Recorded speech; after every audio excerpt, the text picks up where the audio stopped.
इस मैराथन का एक बहुत इंपॉर्टेंट पार्ट होता है हमारे गुरु ज्ञान, जो हमको आपको एग्जाम में किस तरीके से जाना है, किस तरीके से पेपर लिखना है, क्या पहले क्या बाद में करना है, पेपर में कहां पर क्या आने वाला है, ये सारी चीजें मैं आपको बताता हूं। और ये गुरु ज्ञान ही आपको हेल्प करेगा, जो बोलते हैं ना अबव 70, अबव 80, अबव 90 स्कोर करने में, ये गुरु ज्ञान से आपको हेल्प करेंगे।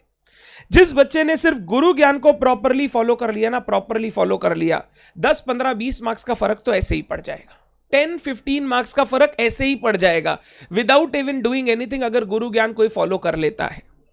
अभी मैं 1-2 दिन पहले एक बच्ची की पास टर्म की आई हुई कॉपी चेक कर रहा था, देख रहा था। बच्चे का था, वो लड़का था, एडवांस अकाउंट्स का पेपर देख रहा था मैं। और जैसे ही मैंने पेपर उसका खोला, मैंने इसको बोला तूने गुरु ज्ञान फॉलो नहीं किया है।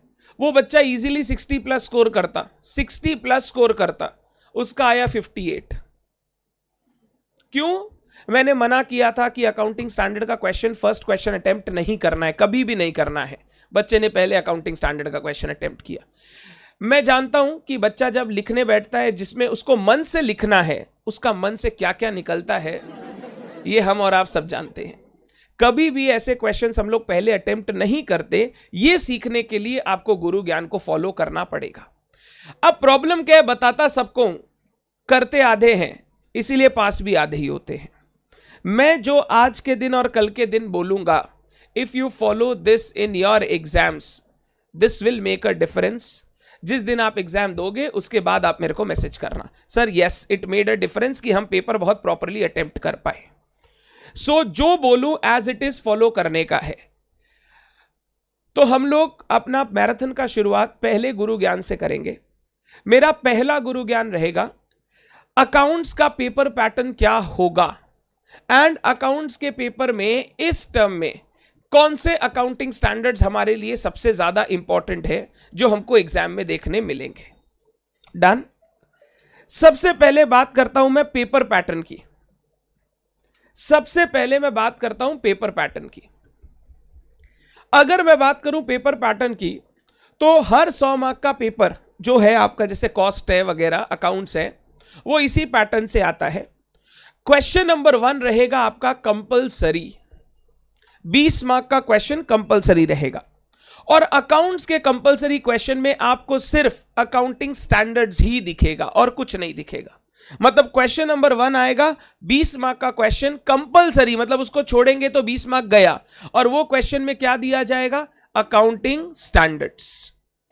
उसके बाद आपके पेपर में 5 और क्वेश्चंस होंगे, तो 1 गया और 5 हो गए, तो टोटल कितने हो गए? 6 क्वेश्चन। उन 5 क्वेश्चन में आपको कोई भी 4 क्वेश्चन अटेम्प्ट करने हैं। कोई भी 4 मतलब फ्लैट एक चॉइस है आपके पास। 2, 3, 4, 5, 6, तुम 2, 3, 4, 5 कर ले, 3, 4, 5, 6 कर ले, 2, 3, 5, 6 कर ले, 2, 4, 5, 6 कर ले, कुछ भी कर ले, सब चलेगा। एक चॉइस तुम्हारे पास रहेगा। तो टोटल अगर अभी मैं बात करूं तो 6 क्वेश्चन आएंगे, जिसमें क्वेश्चन 1 कंपलसरी है और 5 में आपको कितने करने हैं? 4 करने हैं। Very good. इसमें भी जो लास्ट क्वेश्चन होता है ना, क्वेश्चन नंबर 6, मैजिकल क्वेश्चन होता है। वो आपके पेपर को मेक और ब्रेक करता है। उस क्वेश्चन 6 में टोटल 5 क्वेश्चन दिए जाते हैं 5 मार्क के। आपको उन 5 में कोई भी 4 क्वेश्चन अटेम्प्ट करना पड़ता है। तो अगर तुम अपना पेपर देखेगा तो तेरा पेपर 125 मार्क्स का क्वेश्चन का रहता है। 20 इंटू 6 क्वेश्चन तो डायरेक्टली हो गए, 20 इंटू 6 120, और क्वेश्चन नंबर 6 में 5 मार्क का एक क्वेश्चन और रहता है। तो टोटल कितने मार्क्स हो गए?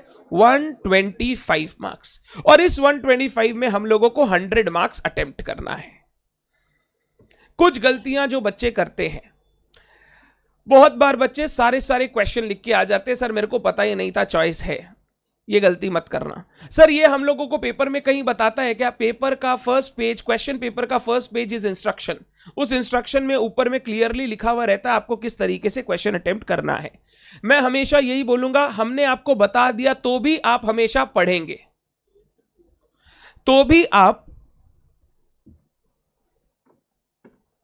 हमेशा पढ़ेंगे कि भैया क्वेश्चन पेपर में इंस्ट्रक्शन क्या दिया हुआ है। नीचे है ना? ठीक है, ठीक है, मैं बोल दूंगा, और कोई जाएगा तो चला जाएगा। ठीक है, डन। किसी को बहुत हैफजर्ड लग रहा है बहुत वो फंसा हुआ है, तो फर्स्ट फ्लोर पे हमारा यही चीज रिले हो रहा है, SSCI के सेंटर पे यही चीज रिले हो रहा है। कोई जाना चाहता है तो चला जाना, डन, कोई प्रॉब्लम नहीं है।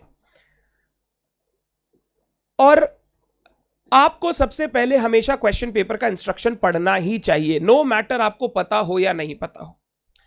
दूसरा गलती बच्चा करता है, क्वेश्चन नंबर 6 को देखता नहीं है, क्योंकि वो पेपर का लास्ट क्वेश्चन होता है। सर 1 2 3 4 करते करते ही टाइम खत्म हो गया था, 6 तक पहुंचने का टाइम ही नहीं मिला। तो आपको पेपर वगैरह कैसे पढ़ना चाहिए, क्या पढ़ना चाहिए, ये सब मैं आगे के गुरु ज्ञान में आपको बताऊंगा।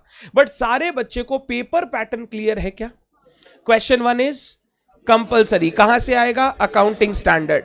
फिर 5 में 4 करना है, 20-20 मार्क का 4 करना है। क्वेश्चन नंबर 6 में एक ऑप्शन रहेगा, डन है बात। आपका अकाउंटिंग स्टैंडर्ड वाला जो पार्ट है ना, अकाउंटिंग स्टैंडर्ड, क्वेश्चन 1 20 मार्क का अकाउंटिंग स्टैंडर्ड पूरा रहेगा। क्वेश्चन नंबर 6 में एक अकाउंटिंग स्टैंडर्ड का क्वेश्चन रहेगा, 1 या 2 कम आते हैं, ज्यादा चांसेस 1 आने का है। तो 20 इधर आ गया और उधर कितना आ गया? 5। सर उधर वाला 5 तो छोड़ सकते हैं ना, एक चॉइस है। अगर इजी आ गया तो क्यों छोड़ेंगे? छोड़ने नहीं छोड़ने का बात तो डिपेंड करता है क्वेश्चन पूछा क्या, तुम्हारे परव्यू के अंदर था कि बाहर था। अलग अलग बच्चे का अलग अलग लेवल होगा। तो छोड़ने नहीं छोड़ने का बात नहीं करके मैं ऐसे बोलूंगा 25 मार्क का क्वेश्चन एग्जाम में अकाउंटिंग स्टैंडर्ड से आएगा। और मजे का बात है, इंस्टीट्यूट अपना जब पेपर बनाता है ना, अकाउंटिंग स्टैंडर्ड को सेट करने का ग्रुप 1 में उसका एक तरीका है, पता नहीं क्यों बट वो ऐसा कर रहा है। मैंने 5-6-7 टर्म के पेपर एनालाइज किए थे और उस एनालिसिस से मेरे को कुछ ऐसा दिखाई दिया जो मैंने सारा यहां जॉट डाउन किया है। ये 5-4 टर्म के पेपर देखो, आपको मैंने यहां एनालाइज करके दिए हैं। अगर कोई बच्चा इन 4 टर्म के पेपर्स को अच्छे से देखे, दिसंबर 2021 में बताइए कौन कौन से अकाउंटिंग स्टैंडर्ड आए थे? 11, 3, 13, 1 आया था। मैं इनको ऑड नंबर्स बोल सकता हूं, ऑड नंबर्स।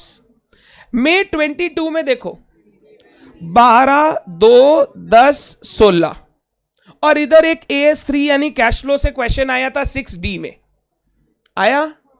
फिर नवंबर वापस आया तो देखो क्या आया, 2, 3, 11, 13। मेजॉरिटी कहां से आया?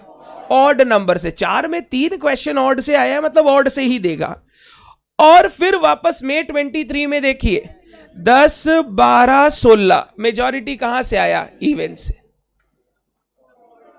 तो इस बार मैं बोला ना, सब कुछ भगवान के हाथ में है।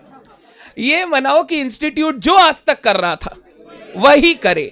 अगर इंस्टीट्यूट ने वही किया तो तुम्हारे टर्म के most important accounting standards will be, मैं लिख रहा हूं यहां ऊपर लिख लेना, important AS for November 23, accounting standard 1, 3, 11, 13। Apart from others हम लोग रिवाइज सारा करेंगे, ऐसा नहीं है मैं आज इंपॉर्टेंट ही रिवाइज करा के छोड़ दूंगा। रिवाइज हम लोग सारा करेंगे, क्वेश्चन हम लोग सबका बनाएंगे, but the focus at the last minute should be AS 1, 3, 11 and 13. That is कौन सा नंबर्स बोल? Odd numbers. एक बच्चा शर्त लगाया था लास्ट टर्म में मेरे से, वो हार गया टर्न। वो बच्चा हार गया, 500 रुपया दिया नहीं, वो हार गया। वो बोला कि सर मई 23 का बच्चा था, नवंबर 22 का एग्जाम हुआ था। मैं बोला इस बार 3 तो AS ऑड इवन से आएगा। बोला सर नहीं आया तो? मैं बोला 4 में 3 आएगा। बोला शर्त लगाते हैं सर। मैं बोला लगा ले, हार गया। फिर मई में वो एग्जाम दिया, मैं बोला इस बार ऑड आएगा, करके जाना, इवन जो भी आएगा इवन आएगा, करके जाना। बोल रहा है सर, वो फिर उसका दोस्त शर्त लगाया, भैया शायद इस बार नहीं आएगा। मैं बोला इस बार भी आएगा, उस बार भी आ गया। तो तुम लोग भी कोई शर्त लगाओ तो आई एम रेडी। और मेरे को लगता है, मेरा मन विश्वास बोलता है, मन का विश्वास, कि ये 4 अकाउंटिंग स्टैंडर्ड से 3 क्वेश्चन हमको एग्जाम में दिखाई देने चाहिए, for sure 3 question. But this is the last term of old syllabus. हो सकता है, देखो मैं क्या बोल रहा हूं, सुनो तो मेरी बात। I am a prudent person, ठीक है, अकाउंट्स पढ़ाता हूं, प्रूडेंस बहुत यूज करता हूं, सुनना ध्यान से। अगर इंस्टीट्यूट को ऐसा लगा बच्चों को पास करना है, डू वन थिंग, लास्ट वाला क्वेश्चन पेपर ही छाप दो, तो हो सकता है 10, 12, 16 आ जाए। मतलब मैं क्या बोल रहा हूं समझो। अभी हम लोग ऐसे जंक्चर पे खड़े हैं ना, जहां इंस्टीट्यूट का सोच क्या चल रहा है वो प्रेडिक्ट करना, अगर नॉर्मल चलता ना तो मैं बोलता आराम से कर ले, कोई टेंशन नहीं। मेरे को बच्चा एग्जाम से पहले वाले दिन भी बोल रहा भैया टाइम नहीं है, क्या करना है, मैं बोलता हूं ये कर ले, हो जाएगा। बट अभी जो लास्ट टर्म आ गया ना, यहां पे इंस्टीट्यूट हो सकता है ऐसा सोचे कि पेपर इजी रखते हैं, जो लास्ट टर्म दिए थे वही वाला रिपीट कर दो, बच्चा लोग को पेपर पता है, कर लेगा। तो वो होने से 10, 12, 16 आ जाएगा, ऐसा होने का चांस कम है। रिवीजन हम लोग सारा करेंगे। और अगर थोड़ा सा कोई बच्चा प्रूडेंट रह के सोचे, मैंने आपको जो समरी नोट्स दिए हैं ना, वो टोटल 21 पेजेस के अंदर 6 अकाउंटिंग स्टैंडर्ड कवर करता है। अब अगर 21 पेज हम लोग एग्जाम के लास्ट दिन नहीं रिवाइज करके जा रहे हैं तो हम लोग क्या ही रिवीजन कर रहे हैं। जो अपनी बुक 200 पेज की थी अब वो 21 पेज की हो गई है, तो हमारे लिए रिवीजन काफी इजी। ये समरी मैंने आपको घर पे बनाने बोली थी जैसे जैसे मैंने एएस पढ़ाया था, बट मैं आप लोगों को जानता हूं, इसीलिए मैंने डिसाइड किया let us give this summary so that last में कोई वंचित ना रहे, सबके पास इक्वल अपॉर्चुनिटी रहे, कोई ऐसा ना बोले भैया मेरे पास समरी नहीं था। तो ये 21 पेज हम लोगों को पढ़ना है, और ये 21 पेज पढ़ने के बाद 25 मार्क्स हमारे एग्जाम में हम लोग अच्छे से लिख पाएंगे। डन है बात? कंसीडरिंग जो मैं आगे गुरु ज्ञान दूं वो हम लोग प्रॉपरली फॉलो करते चले जाएं। तो इतना सा फर्स्ट गुरु ज्ञान के बाद